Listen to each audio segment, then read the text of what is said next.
দেশটাকে আবার সুন্দর স্বাভাবিক জায়গায় আমরা নিয়ে যেতে চাই।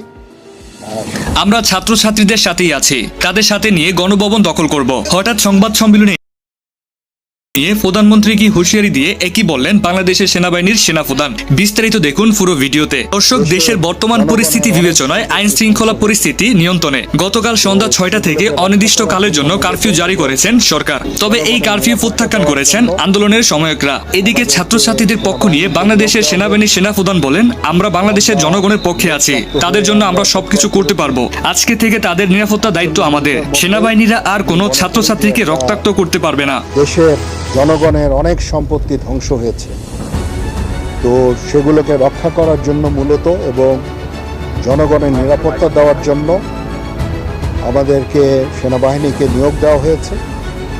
তো আমরা নিয়োগপ্রাপ্ত হয়ে আমরা ডিপ্লয় করেছি। 48 ঘন্টার মধ্যেই আমি মনে করি যে একটা স্বাভাবিক পরিস্থিতি ফেরত এসেছে। এটা খালি একমাত্র সেনাবাহিনী নয়, আমাদের সাথে বিমান বাহিনী, নেভি তারাও ছিল। পুলিশ অত্যন্ত গুরুত্বপূর্ণ ভূমিকা পালন করেছে, র্যাব, বিজিবি, আনসার ভিডিপি। আমরা সবাই মিলে একটা সুন্দর আবার স্বাভাবিক পরিস্থিতির দিকে এগিয়ে যাচ্ছি।